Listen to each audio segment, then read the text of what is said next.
In 15 seconds, we're going to be trying the most viral and overrated food in LA. This is like a sexy joke. From legendary pastrami sandwiches to an $80 fish sandwich covered in caviar. Can my big goofy ass take the heat? Join me. Oh, yeah. Hey, God! Yeah, I got Snack Daddy in the Amazing. The main bread and butter is going to be the sandwich. That's a boneless breast. It's going to be vinegar coleslaw, vinegar-based coleslaw. Yeah. It has kosher pickles and it has a house sauce, a comeback sauce, a breast quarter. Okay. So the breast quarter is what Chef Johnny had initially when the first time he ever tried it. Fresh waffle out of Belgian waffle iron. Light, crispy, very simple. Mario fries are better fries. Cheese, I chopped up chicken, slaw, soft pickles. Mad fries, it's a better fry. Cheese, collard greens, comeback sauce, a little bit of hot shake on top. These collard greens fresh and made in house. They are made with smoked bacon. Okay. Good stuff. We have a macaroni salad. All right. Remind me the name of these two fries again. Met fries. Met fries. Mario fries. Mario fries. That's what you guys enjoy. You guys need anything, let me know. Can we get a couple to-go boxes? I know I'm going to need quite a few to-go boxes. Enjoy them when you're ready. I'll have someone come box it. Appreciate you. Thank you, sir. I was not expecting any of this shit. I wasn't expecting the pageantry. I wasn't expecting the whole feast. But here we are. This is the life I live for you guys, so you guys know if it's good. So we are going to start with the most intriguing thing for my big ass. A loaded fry with cheese and collard greens. Never in my black ass life have I had a loaded fry with collard greens. Well, there's a first time for everything, right? Boy, these ain't even about to touch my tongue. This is gonna just go straight to the yugular. Have you ever in this plane of existence, collard greens and fries and that seasoning, seasoned to perfection? Let's just begin. Maybe we're starting off strong. Oh, that heat's there. Immediately the heat's there. These greens, perfectly tender. They remind you of a green that Big Mama would make. You know what I mean? Big Mama with the extra arm meat. Like this is like Granny's greens. Spicy, vinegary, that cheese sauce on top, adding the creaminess. About these golden, crispy waffles. Perfectly showered, cascaded, if you will, with powdered sugar. A pillowy interior with crispy exterior. That powdered sugar, a little sweetness. God damn. The powdered sugar, son of a bitch. Powdered sugar, a little bit of tinkle on the tongue. Now my brother said that people sleep on the breast quarter because they're famous for their chicken sandwiches. And a lot of folks are afraid that the chicken quarter is going to be too dry. But they said, your ass ain't got to worry about that here. But let's see if he was a liar. Like if you look how deep and rich the red just envelops the meat, the skin, the crust. I'm excited.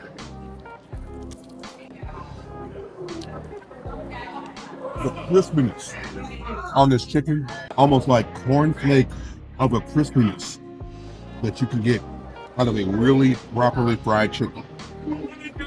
The chicken perfectly juicy, tender, just fall apart almost tender. Perfect spice level.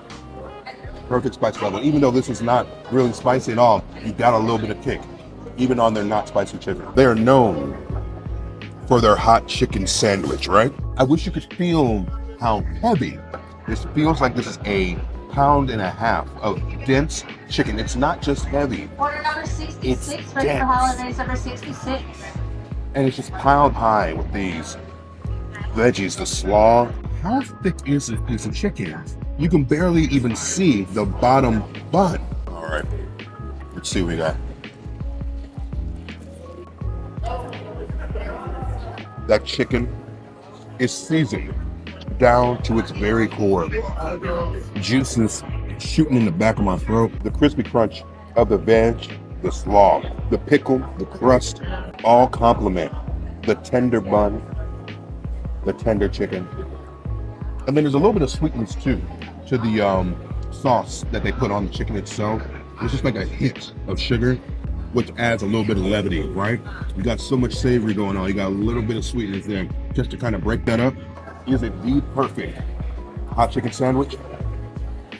I don't know, but it's the best one I've had so far. This hefty bitch is. Now, if you're gonna do Nashville hot chicken, you gotta have a southern dessert, right? So I didn't even know that they had a banana pudding or whatnot. And when I say I'm a banana pudding connoisseur, my family makes banana pudding, my wife's family makes banana pudding. I have been eating banana pudding since I was a fetus. But is this gonna do right by me? It looks good. It's getting the nether regions tingling. I'm not gonna lie to you. This looks like a money shot in my mouth.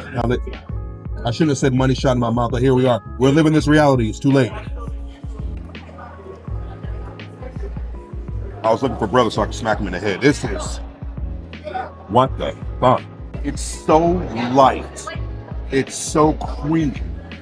Like, and you get none of that artificial banana pudding flavor. It's like they're back there just mashing up bananas with their feet or something. Like this, like nothing but cream and banana in this pudding. I don't know if that's true, but it's something about the quality of this, right? That whipped cream right there, keep that shit off of it. It tastes like fluffy water. We don't need that. To have good Southern fried chicken in LA, good banana pudding, good greens in LA is a wild reality that I am entering in. But here we are at Howlin Ray's. I came all the way to LA to find the best pastrami in the country. Folks, we're at Langer's Deli. Join me.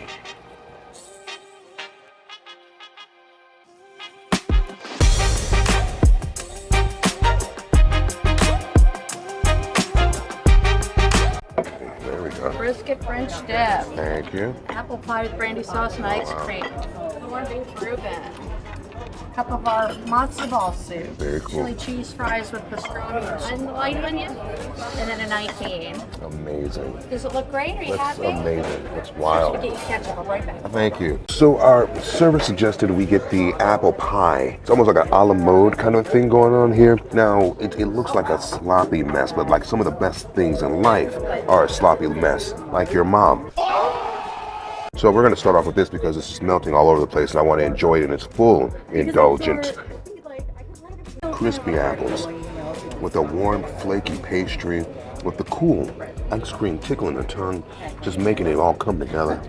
It's a damn good pie. Now me, I'm a novice. I've never had matzo ball soup before. And I saw it on the menu and said, let's just get a little different. And I have no idea what to even expect with this. Let's see. It almost reminds you of like a ball of grits for some reason. Like very mildly seasoned. A great, almost, it isn't going to sound good, like a pasty texture, but in a pleasant way. The soup itself is not my favorite. I like the matzo ball, but I'm not a big fan of the soup. There's not really much going on with it. But the matzo ball, again, it's very good. I bust my matzo ball cherry with this one. What did he say? I'm here for it. Now, these brisket cheese fries, just a mountain of your deli meats, fatty, oily, on top of a crinkle cut fries with chili, onion, and cheese. Sounds like a big back fever dream, and I don't want to wake up. Oh God. Chili, cheese, brisket. I don't know what to expect here. Hold on. I mean, the fries could use some like salt themselves, but the cheese, the onion, the meat, of course, kind of makes up for it. That brisket is so tender with that crispy fry. Texturally, it's a wonderland. It's a really mild chili, no type of like heat at all. Super tomatoey. It's cool. Here we have the French dip, a mini mountain of beef, nice crispy bread. But I think the star of the show is going to be this au jus right here. Deep, rich color, black as the back of my neck. I'm gonna soak right there. I want to look at it drip. All right, first bite for science. Let's see what we got. Wasn't just me.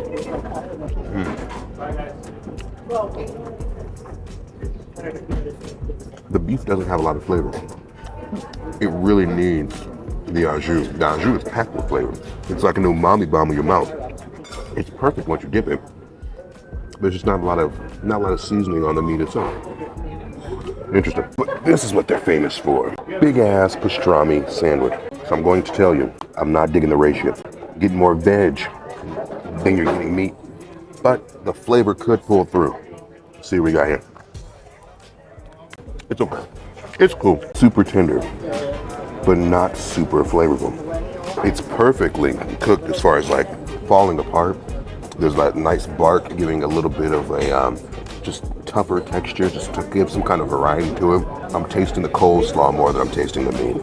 I'm tasting the cheese more than I'm tasting the meat. I would have maybe wanted a little bit more saltiness. It's not bad, but would I pay for it again?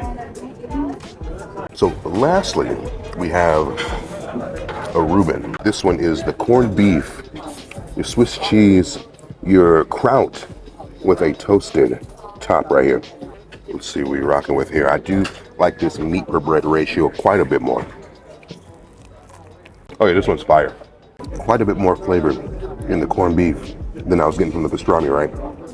You got that kraut on top, that pungency of the pickling process, or the fermentation process, I should say. The crispy bread, the texture added, leaps and bounds better than the pastrami. I'm digging this one a lot. So, is it better than Cleveland? I don't know, LA. I don't know. It's okay. It was okay. I don't like In-N-Out. You need to leave. But when you talk ill of In-N-Out, you would think you punched a baby puppy in the nads. I'm trying the menu staples, and I'm trying as many secret menu items as I can to see if we can find anything there that just makes me a believer of the In-N-Out culture. The basic double-double. It's a cheeseburger. There is nothing fantastical about this at all. You got the double burger, onion, it's fine. It's okay. There's literally like more onion than meat. If it's down the street from me and I want a burger, I would purchase it. Would I travel more than 15 minutes for it?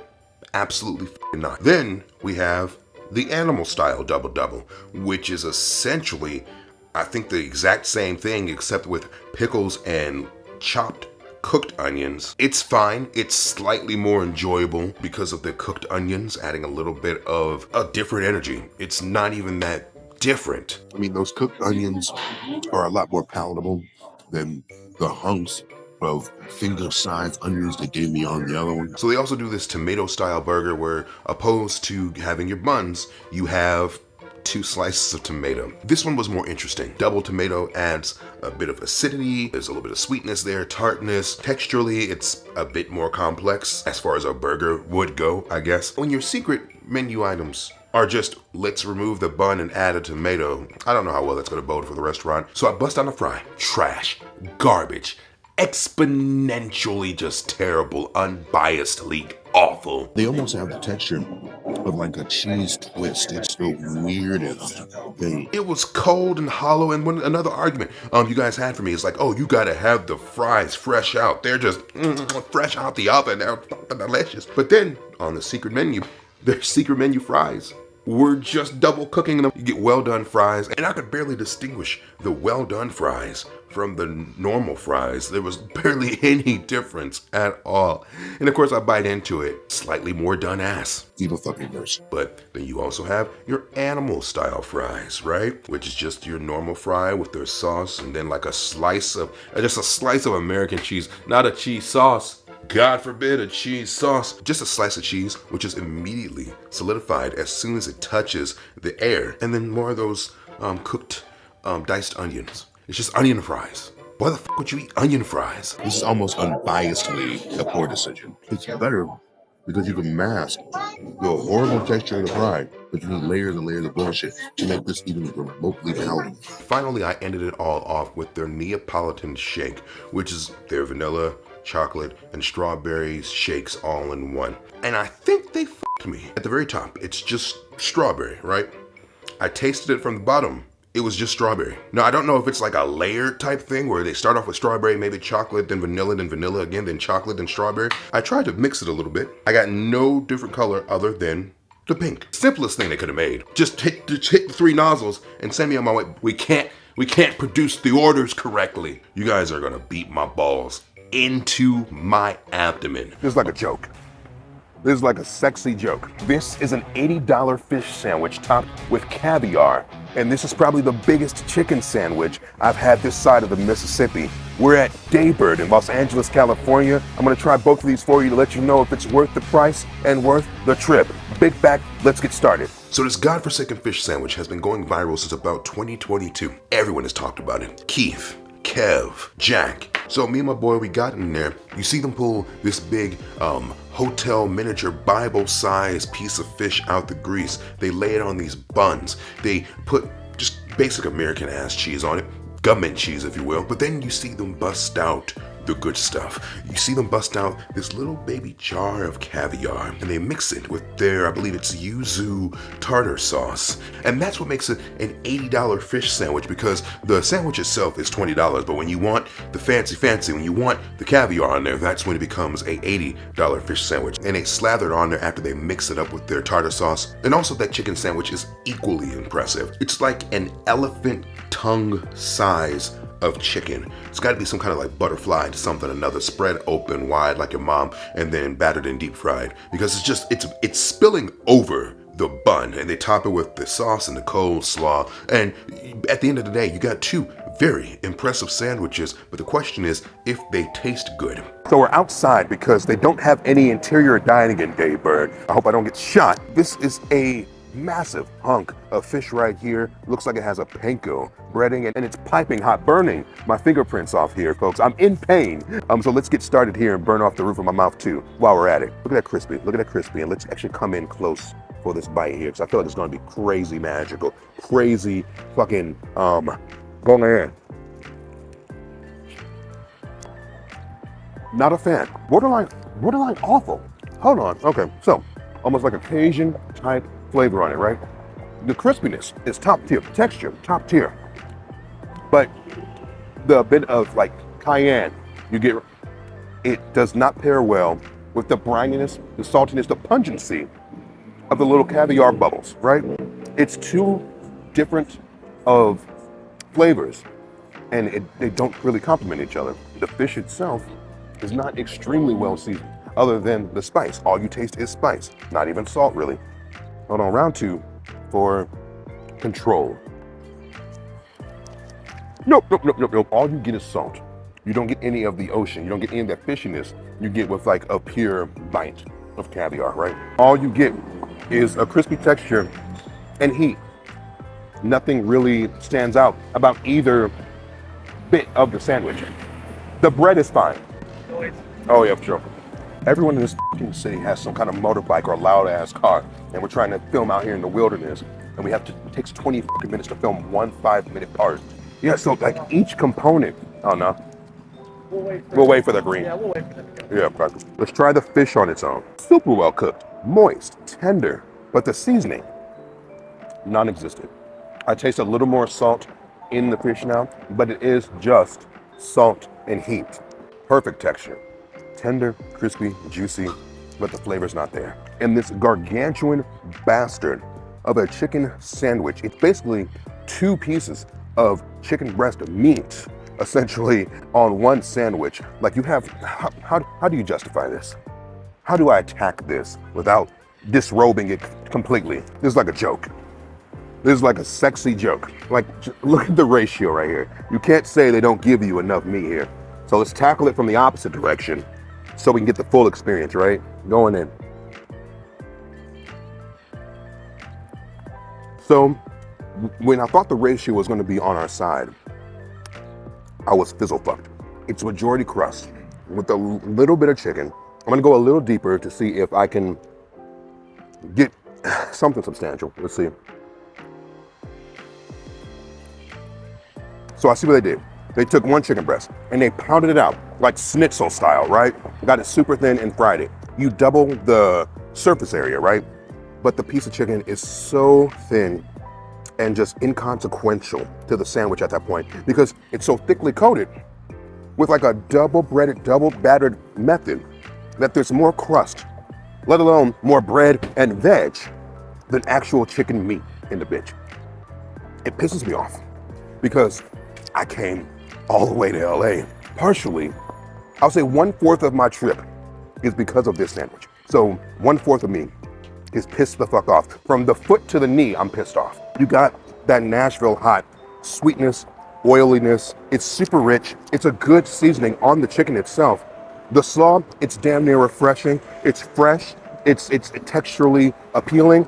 But can I get some f***ing chicken in my chicken sandwich? Apparently not. The most viral, guttural, girthy, big boy, big back breakfast sandwiches in LA. Today, we're at Egg Tuck.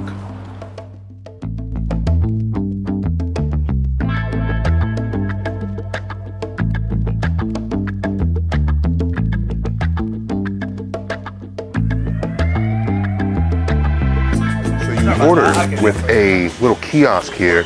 They don't have a massive menu, but sometimes those are the best spots. You know, you become a jack of all trades, master of none. You sometimes just stick with what you know, and you're gonna get a banger every time. We're gonna grab their classic and just rock with that as original. This looks enticing. They got loaded egg fries here. I've never seen anything like that in my life. We're gonna order a couple of those too. I appreciate you. Yes. Thank you again. I got 3 sandwiches basically, 3 orders of fries. We're gonna make our way through all of this. We're gonna start with the classic. We're gonna start with the granddaddy of them all. Ooh, gosh. This thing is protected through bulletproof plastic. This is the classic. You got your egg, your chive, I believe a little cheese here too. And look how thick the bread is. It's almost as thick as the layer of egg itself. I'm always worried about the bread per meat ratio. I wonder how does that work with the bread per egg ratio. Let's see right here. Let's get it in the gullet. Going in. No exaggeration here. One of the most pleasant bites I have had in this godforsaken city.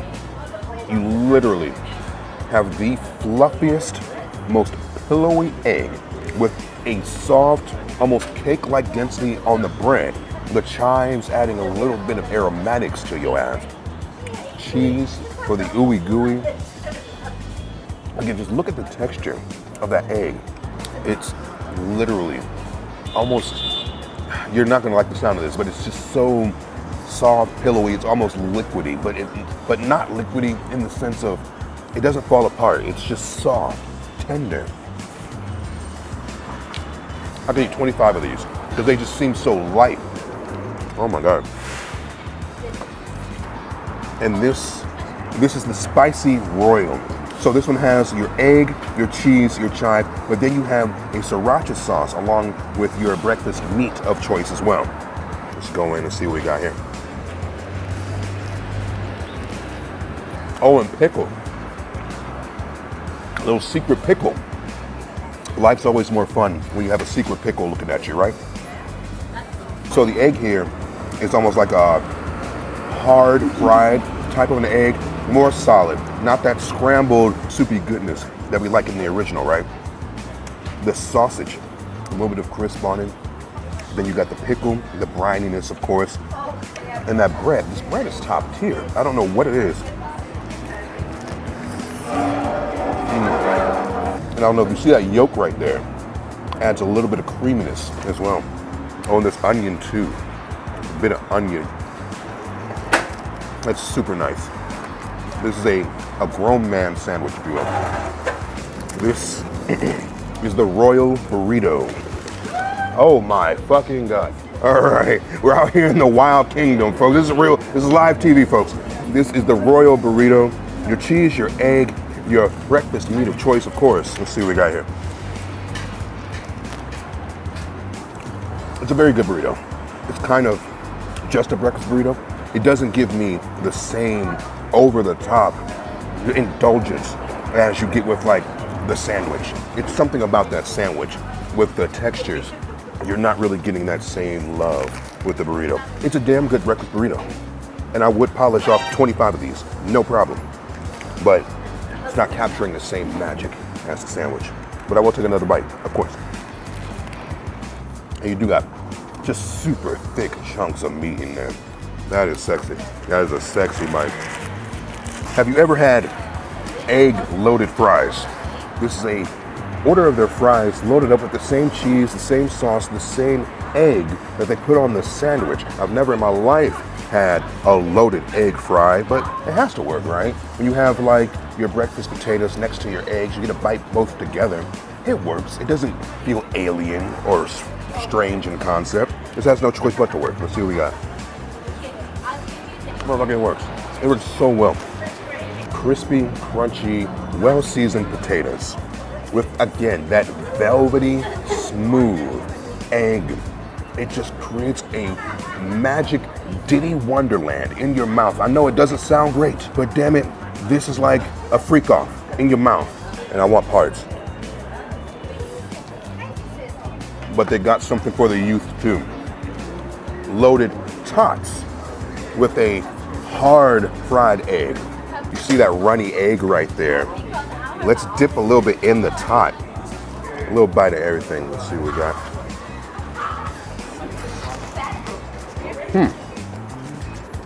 The sauce has a little bit of a sweetness to it, but then that savory kick. I do think I like their normal fluffy egg more than this fried one. It's just more pliable. You're able to spread it out, get more of the egg with the potato itself. It's good. I won't lie. I'm not going to turn my tongue away from it, but I like the fluffy egg a bit more. The lovely manager treated me to the vegan version of this. I'm not sure exactly what the difference is. Well, I guess vegan egg, right? Stop being stupid, Stefan. This is a vegan egg. So let's see how the artificial egg tastes with the potato. Hot off the press right here. Looks like the real thing, but let's see if it tastes like the real thing. It does not at all. You taste the factory, right? You taste the production. It's not bad. But after eating the real thing here, night and day. Completely night and day. It will get you through if you have sworn off all animal products, but if you have the choice, if you eat meat, if you're not a vegan, you are gonna wanna go with the OG, because this is not my favorite. The other stuff is phenomenal. This, man.